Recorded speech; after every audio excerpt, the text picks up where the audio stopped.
E hoje, amados, eu quero trazer para vocês uma partícula da parte do Senhor, lá do livro de Atos, capítulo 9.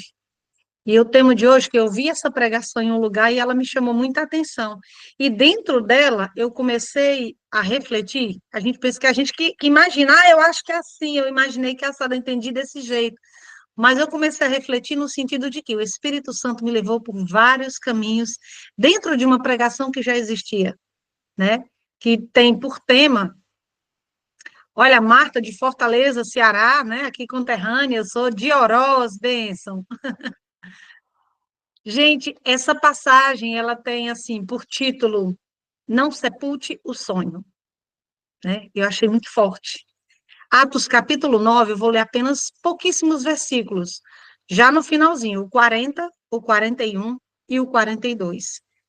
Então, nesse momento, eu te convido a deixar a tua mente livre no sentido de deixa os pensamentos atrapalhados e preocupantes para lá. Se liga no céu, que o céu tem mais. O céu tem resposta, o céu tem orientação, o céu tem indicação, o céu tem correção de rota, o céu tem, vamos dizer assim, é igual bula de remédio, tem aquele manual para a gente usar da forma correta, para a gente descobrir coisas que aparentemente estavam ocultas ou não compreendidas, né? E veja bem, Atos capítulo 9, verso 40, 41 e 42 diz assim a palavra do Senhor. Mas Pedro, fazendo sair a todos, pôs-se de joelhos e orou. E voltando-se para o corpo, disse: Tabita, levanta-te. E ela abriu os olhos e, vendo a Pedro, assentou-se. E ele, dando-lhe a mão, a levantou. E chamando os santos e as viúvas, apresentou-lhe a viva. E foi isto notório por toda a Jope, e muitos creram no Senhor. Aleluia. Essa palavra é profunda, bem profunda mesmo. Veja bem, presta atenção aqui, amados, que a história é conhecida porque é Dorcas, né? Tabita, Dorcas, Dorcas, Tabita, uma coisa só, certo? E quando a gente medita nesse capítulo 9 de Dorcas, de Atos, a história de Dorcas, como eu já falei, conhecida também como Tabita, era moradora de uma cidadezinha chamada Jope, né? Era uma das cidades onde Pedro já tinha passado pregando a palavra, curando enfermos pelo poder de Jesus. Ou seja, era uma rota onde Jesus já havia deixado a sua semente, a sua marca, né? Já tinha feito maravilhas ali também, curas e maravilhas. Mas no verso 36, que eu não li, mas eu vou deixar aqui, diz assim: E havia em Jope uma discípula chamada Tabita, que traduzido se diz Dorcas. Esta estava cheia de boas obras e esmolas que fazia. Olha só, se Pedro passou por lá, deixou a palavra, fez o ide do Senhor Jesus e deixou lá Tabita como discípula. Não só de ouvir dizer eu vou seguir Jesus, não. Ela entrou em ação e ela viveu o evangelho, dando esmolas, praticando boas obras, fazendo o ide do Senhor também na cidade dela. Tem lugares, tem pessoas que Deus vai tirar do seu lugar depois de transformar, de fazer nascer de novo. Tem outras que é justamente lá que ele vai usar e que ele vai mudar a história. Nem sempre a gente precisa sair de onde a gente está para fazer algo grandioso. Depende do que Deus projetou. Às vezes você fica naquela de, imagina aí, eu vou ser missionária, eu vou viajar ao mundo e não sei o quê. E se Deus quiser que você viaje nos bairros da cidade onde você mora, você vai? E se Deus quiser que você vá de igrejinha em igrejinha, não diminuindo a igreja, mas determinando aqui, descrevendo que ela seja uma igreja pequena, de poucos irmãos, você vai? Tabita foi. Ela não quis saber, Pedro veio, pregou, eu vou mais ele para onde ele for. Não. Oba, aprendi, agora vou praticar aqui mesmo. Porque tem gente que não aprendeu. Tem gente que não recebeu. Tem gente que não saiu ainda do entendimento ou da prisão que estava. Dorcas não era uma pessoa comum, era uma discípula. E, além disso, ela era uma mulher piedosa, cheia de boas obras. A Bíblia diz, lá no verso 36, de Atos, capítulo 9, ela já era o milagre de Deus na vida de muitas pessoas. E a Bíblia também diz que ela não era rica, porém muito generosa. Por quê? Porque ela pegava a arte que ela tinha, o talento que Deus deu a ela, de fazer túnicas, e fazia túnicas para as viúvas. Sabemos que naquele tempo ser viúva era algo terrível, porque mulher não tinha trabalho, não tinha emprego, não tinha como se sustentar, e viver sem um marido para sustentá-la ou sem um filho homem adulto que pudesse dar alguma, né, algum suporte a ela era complicado. Vida de viúva naquela época era uma órfã, sem nada e sem ninguém, e sem poder correr atrás. E, no entanto, ela usou o talento que Deus deu a ela para que a obra do Senhor fosse realizada na vida das pessoas. Aí eu vou trazer todo o tempo a situação dela para nós. Nós temos talento, todos nós temos. Onde é que nós estamos usando esses talentos? Como nós estamos usando os talentos que Deus nos deu? Dentro da obra. Dentro da obra. Porque a gente tem mania de dizer que não serve para nada, mas faz muita coisa. E às vezes a gente diz que sabe fazer muita coisa e não faz nada. Tem os dois extremos. Então, não permitamos que o inimigo encontre lugar na nossa mente para nos convencer que não servimos, para nos convencer que a nossa fala não tem autoridade nenhuma, não tem utilidade nenhuma. Nós temos sim utilidade no reino. Nós temos sim utilidade na vida das pessoas. Às vezes, um simples abraço, que aparentemente é só um abraço, traz uma cura para alguém que por dentro está despedaçado. Nós não precisamos ter o extraordinário, basta começar. O começo é quem faz a diferença. É o começo. Aleluia. E aí, levando mais adiante, quando chega lá na parte do verso 39, que diz assim: E levantando-se Pedro foi com eles, e quando chegou, o levaram ao quarto alto. E todas as viúvas o rodearam, chorando e mostrando as túnicas e roupas que Dorcas fizera quando estava com elas. Isso aqui foi no verso 39. Amados, Dorcas não tinha problema nenhum. Mas, de repente, Dorcas adoece e morre. E eu vou já fazer um comparativo com a história de Lázaro. Viu? Eu entendi isso aqui, eu fiquei maravilhada da forma como Deus me fez entender. Veja bem,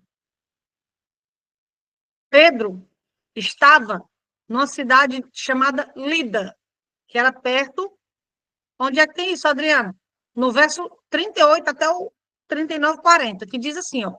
E como Lida era perto de Jope, ouvindo os discípulos que Pedro estava ali, lhe mandaram 2 homens, rogando-lhe que não demorasse em vir ter com eles. Mas Pedro, fazendo sair a todos, já estou cortando o caminho aqui, pôs-se de joelhos e orou, e voltando-se para o corpo, disse: Tabita, levanta-te. E ela abriu os olhos e, vendo a Pedro, assentou. Mas vamos mastigar isso aqui. De novo, Dorcas adoeceu e morreu. Grande foi a tristeza daquela cidade. Por quê? Porque eles perderam uma pessoa que era especial. Mas o que aquelas pessoas fizeram? Primeiro, eles deram um banho em Dorcas. Colocaram ela num quarto alto.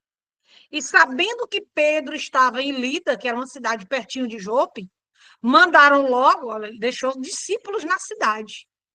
Mandaram chamar a Pedro para que ele orasse por Dorcas, mesmo que ela já estivesse morta. É aí que entra o mistério. Quando morre alguém, onde é que a gente coloca? No costume aqui, não sei se aqui tem alguém que está fora do país, mas dependendo do país, tem costumes diferentes. Mas o nosso costume, quem não paga um salão funerário para fazer naquele espaço reservado, né, um salão específico para isso, bota onde? Na sua sala. E vão velar o corpo. E vão enterrar o corpo. Não é assim? Só que eles fizeram diferente com Dorcas. Eles banharam Dorcas, arrumaram ela todinha, deixaram ela bonita, bonita. E botaram onde? No quarto alto. Quem é que vai guardar um defunto no quarto alto, pelo amor de Deus? Me diz, faz sentido? Não faz sentido.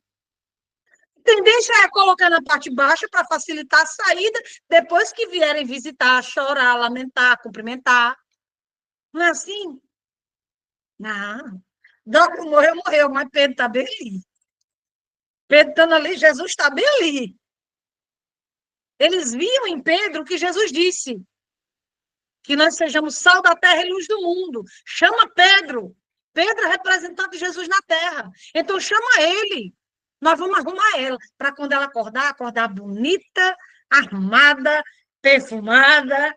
Por que você está fazendo comparação? Então, você disse que ia comparar com Lázaro.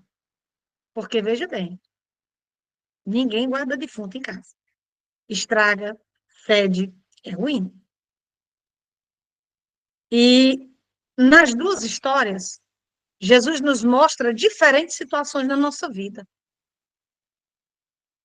Dorcas ia para a glória, mas ainda tinham vidas que não tinham sido alcançadas.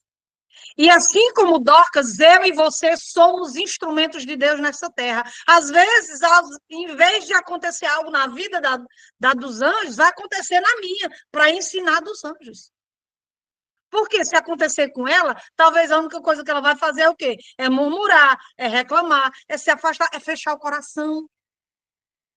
Acontece muitas vezes com quem não tem nada a ver com a história. Para quê? Para que o nome do Senhor seja glorificado e para que o atingir seja bem mais amplo do que aparentemente no nosso entendimento a gente poderia pensar.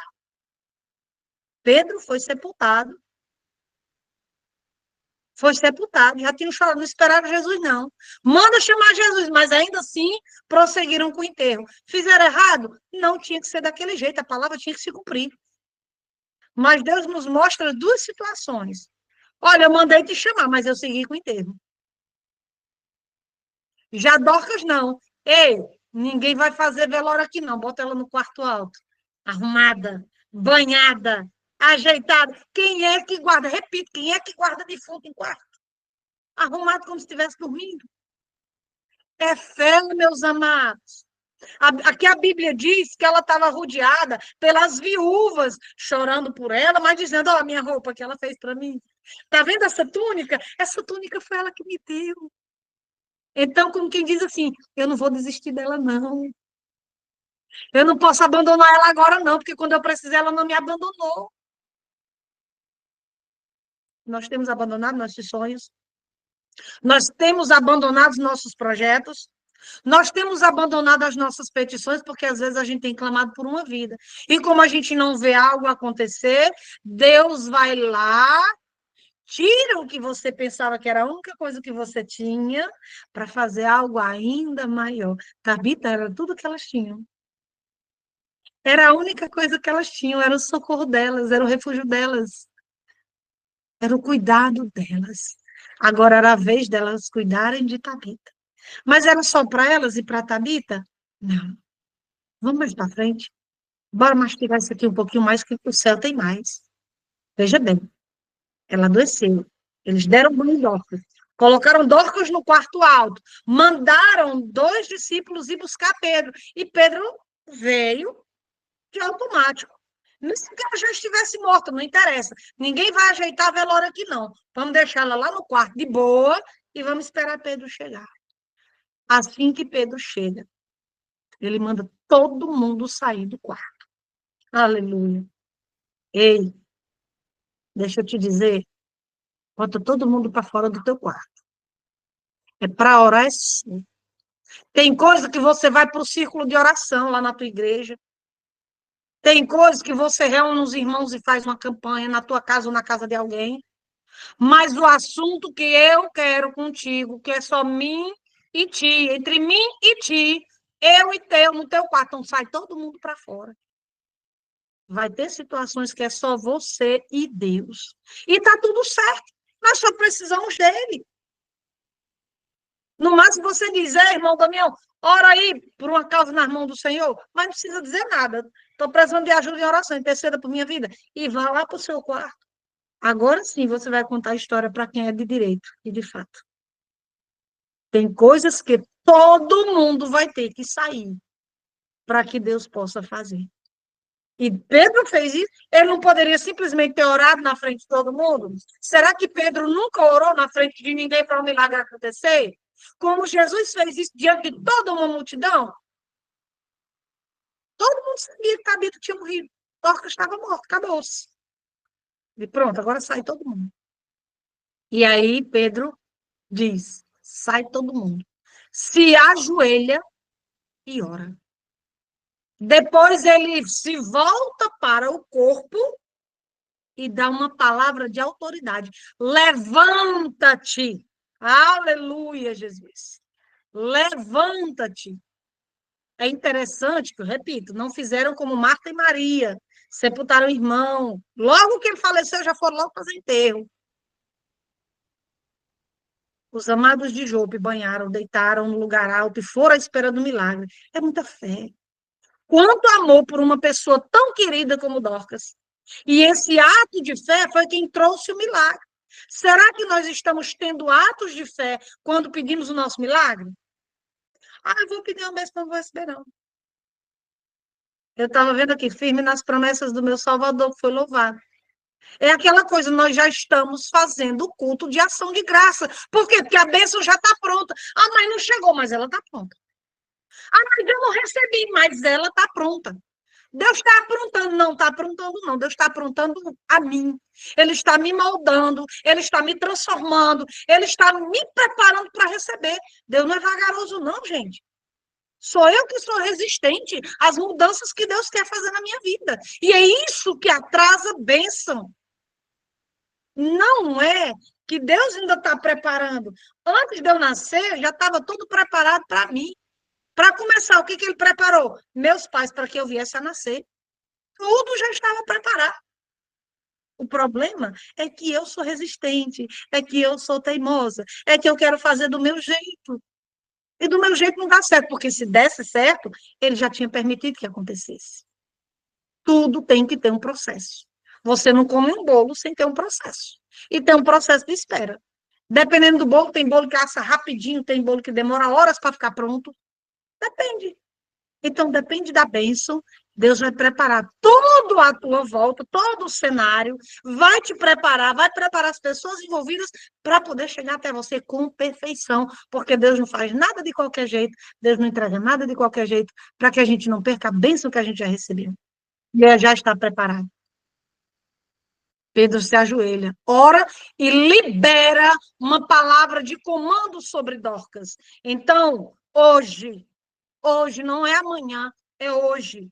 Deus quer que eu e você, a partir de agora, seja qual for a situação, seja qual for a circunstância, seja qual for a necessidade, liberemos sempre palavra de ordem, palavra de confiança. A gente tem que determinar com fé.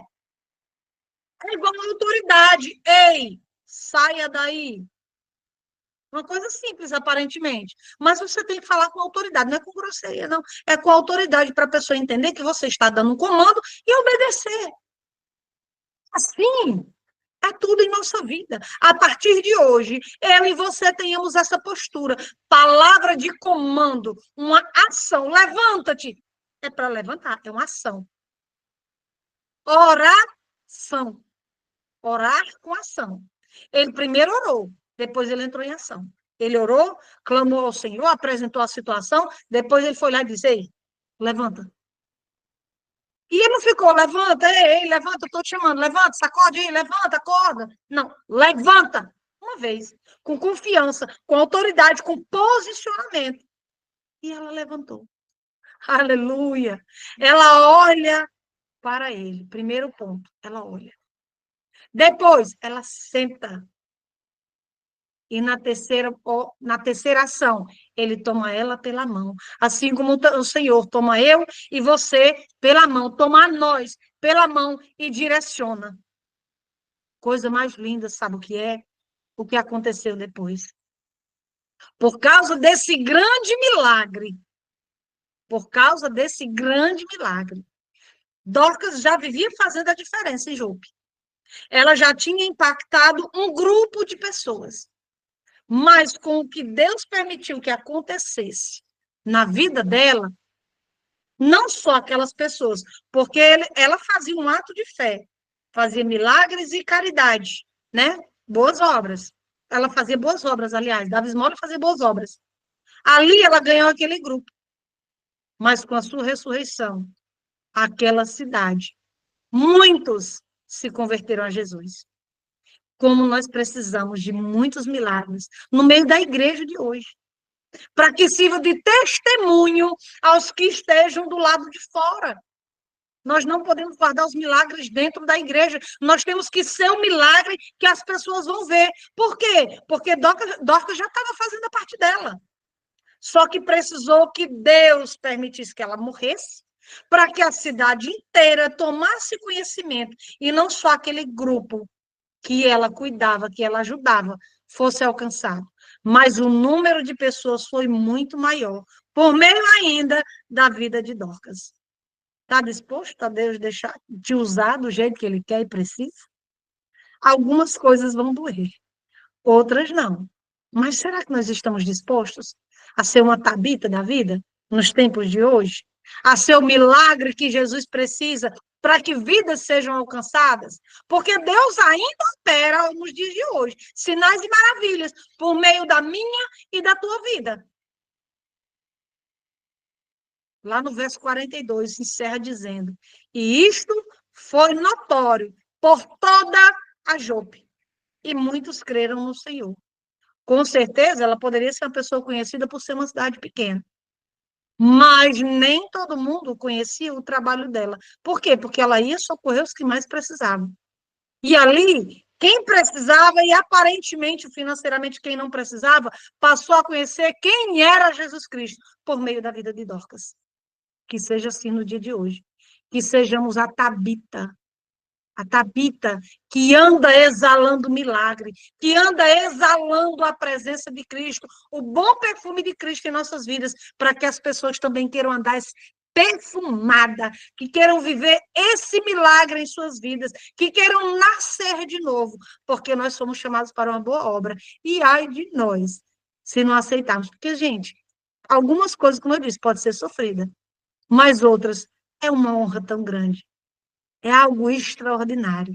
Então, viva hoje o extraordinário de Deus na sua casa, no seu trabalho, onde Deus colocar a planta do teu pé. Senhor, não estou entendendo porque que eu estou aqui, mas vamos lá, o Senhor me trouxe, então vamos lá, me explica o que eu tenho que fazer e faz. E está tudo certo. Amém? Seja Tabita nos tempos de hoje. Que Deus abençoe a todos em Cristo Jesus.